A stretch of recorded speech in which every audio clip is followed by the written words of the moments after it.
그래서 지금 정부에서 이 조정지역 확대로 세제가 받는 영향들을 고려했을 때 하고 싶은 말은 그거예요. 이제 너네 움직일 때 갖고 있을 때 세금 많이 때릴 거니까 이거 감당하고 들어오든지 아니면 들어오지 마라가 정부가 하고 싶은 말이에요. 근데 제 경험상 그렇다고 안 들어왔을까요? 들어올 것 같아요.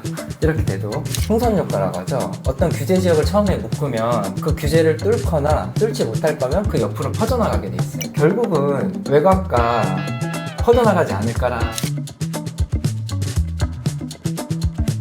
안녕하세요. 엑스퍼트 재산세 라운지에 오신 것을 환영합니다. 저는 엑스퍼트 노년점 이정근 세무사. 저는 성수점 강호구 세무사라고 합니다. 부동산 대책이 한 달 만에 또 나왔어요. 어때? 이게 맞아? 저희가 뭐 나올 거라고 예상을 하긴 했는데 연휴가 끝나자마자 이렇게 바로 발표할 줄은 몰랐고, 공교롭게 또 저희 둘 다 오늘 오전 10시에 상담이 있었는데 상담 중에 핸드폰 되게 많이 울렸죠. 네. 그래서 오늘 이거 빠르게 정리하고 짚고 넘어가면 좋을 것 같습니다.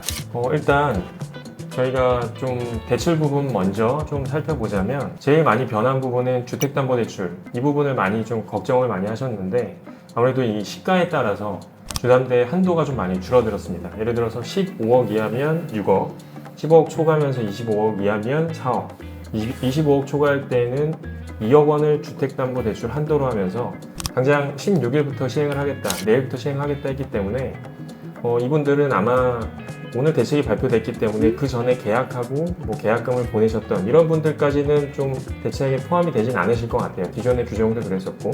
근데 이제 앞으로 계획을 하시거나 좀 준비를 하셨던 분들은 이 대출 한도 때문에 많이 좀 망설여지시고 의사결정이 미뤄지실 것 같습니다.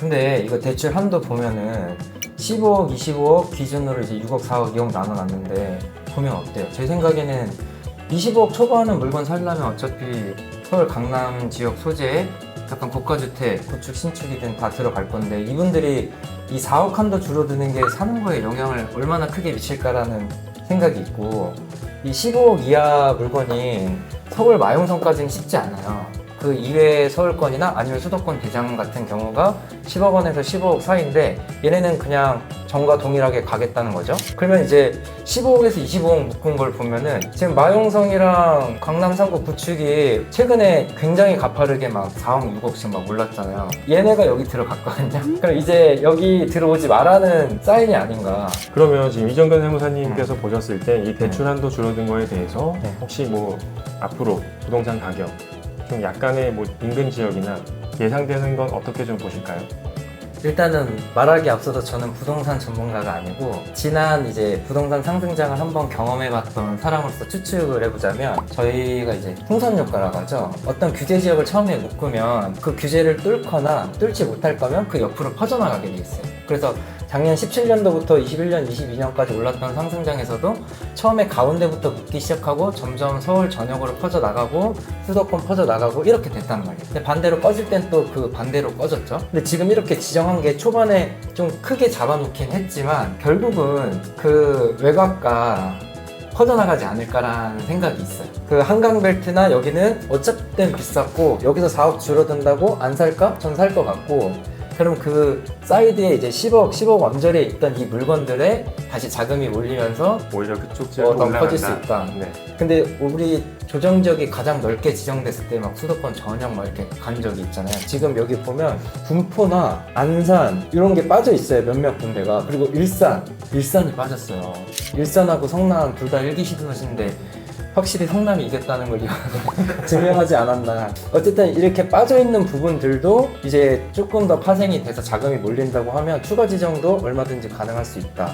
근데 우리는 경험을 통해서 알고 있죠. 이런 지정 효과로 부동산 가격을 잡기는 쉽지 않다라는 걸. 세금을 어쨌든 이번에 세금이 거의 안 바뀐 것처럼 표현이 됐는데, 그래도 규제 지역 확대되면서 바로 영향을 받는 것들이 있어요. 그거 짧게 정리를 해볼까요? 이번에 그 발표되면서 몇 가지가 좀 달라졌습니다. 직접적으로 세금을 어떻게 하겠다.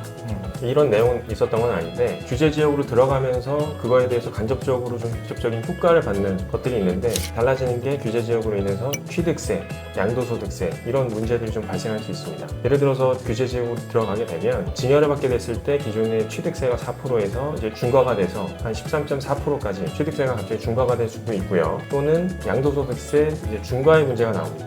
또 하나는 조정대상 지역이면 거주 요건, 1세대 1주택 비과세를 받기 위해서 거주 요건도 같이 들어가게 되고 기존에는 규제 지역이 아닐 때, 투기과열지구가 아닐 때에는 자금조달계획서만 제출하면 됐는데 이제는 서울 전역에서 자금조달계획서랑 같이 그 징빙자료도 제출하게 되게끔 개정이 됐습니다. 그래서 특히 단순히 계획서만 제출하겠다라고 했던 분들도 이제 징빙까지 제출해서 해야 되는 조금 바뀌게 된 부분이 있습니다. 아까 이제 다주택자 중과를 또 말씀드렸지만 마찬가지로 중과가 들어가게 되면 장기보유 특별공제도 적용받을 수 없기 때문에 규제 지역으로 들어가게 되면서 직접적으로 세금을 건드린 건 아니지만 그거에 대해서 좀 불이익을 받게 되는 전반적으로 그런 효과가 좀 나올 수 있습니다. 정리하면 부동산을 다주택자는 취득할 때도 중과, 가지고 있을 때도 페널티가 있고 처분할 때도 중과. 물론 지금 내년 5월 9일까지 유예인데 이게 시행령이니까 내년에 대통령이 나 연장 안 하겠다고 하면 중과 시행되는 거예요. 그러니까 요거는 조금 더 주목하셔야 될 부분이고 비과세도 이제 기존에는 뭐 보유 2년만 하면 됐었는데 조정지역 들어가면서 거주 2년까지 해야 된다.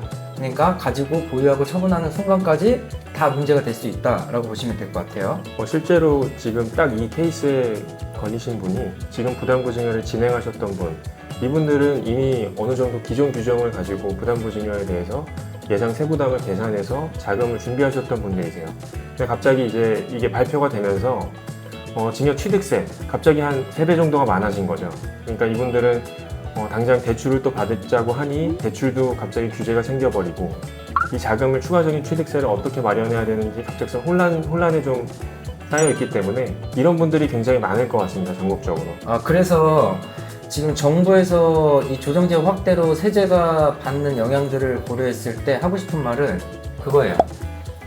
이제 너네 움직일 때 갖고 있을 때 세금 많이 때릴 거니까 이거 감당하고 들어오든지 아니면 들어오지 마라가 정부가 하고 싶은 말이에요. 근데 제 경험상 그렇다고 안 들어왔을까요? 들어올 것 같아요. 이렇게 돼도 그 10% 이상 움직였어요. 취득세가 나오면 그건 의사결정에 확실히 영향을 미치죠. 단순하게 생각해서 10억짜리를 취득할 때 취득세율 10% 차이 나면 1억인데 이 1억은 굉장히 큰 돈이란 말이에요. 그걸 감안하고도 올 거냐 하지 마라 이 말인 거죠. 결론은 이 대책이 뭐 이것저것 많이 당겼지만 결과적으로 지금 현금 들고 있는 거 아니면 덤비지 마라가 주 내용일 것 같고 반대로 말하면 현금 부자들은 뭐 아무 상관이 없겠죠. 두 번째는 부모론. 집에 조금 여유가 있어서 자금 지원이 더 여유롭게 될 수 있다. 그런 사람들은 또 이 장에서 움직일 거고 그게 안 되는 분들은 또 한 번 문턱을 맞이할 거고 이런 내용이라고 보시면 될 것 같습니다. 그거 안 되는 분들은 어떻게 예상하듯이 그 옆으로 가겠죠. 이 가격대가 대출 줄어든 만큼 조금 더 옆일 걸로. 군포 이런 데 15억 가지고 있다 그러면 이건 다시 빠질 것 같은데. 맞아요. 근데 군포가 보수 15억까지 가면 쉽지 않죠. 우선 현 정부에서 정부가 바뀌기 전에 세제를 건드리지 않겠다라는 기조가 워낙 있었고 그다음에 또 이제 내년 선거도 있고 또 내년 5월까지가 양도소득세 중과 배제하는 기간까지인데 그렇기 때문에 그 전까지는 세제를 건드리지 않겠다라는 기조가 계속 많았습니다. 그리고 이번 규정에도 그런 직접적인 세제 내용은 없었던 것 같은데 좀 이정근 세무사님이 보시기에는 이번 규제 어떻게 좀 보실까요? 제가 보기에는 안 건드는 것처럼 돼 있는데 이미 규제 지역으로 한번 건드렸고 종부세도 한번 건든 것 같고 그리고 이제 이번 대책으로 안 건드린 거지 지금 부대청장님 굉장히 열심히 활동하고 있지 않나. 요즘은 뭐 양도 상속 증여뿐만 아니고 사업장 조사도 그렇고 이제 차 못하는 것까지 설명이 나올 정도니까 조사가 굉장히 많아졌습니다. 그 얘기를 또 다음 영상에서 해보면 어떨까. 그래서 표면적으로 보기에는 대책에서는 세금을 안 건드는 것처럼 보여지지만 저희 현직 세무사들이 느끼기에는 지금 어느 때보다 고강도 조사들이 진행되고 있다라고 보여지는데 이에 대한 조금 더 자세한 얘기는 다음 영상에서 한번 진행해 보겠습니다.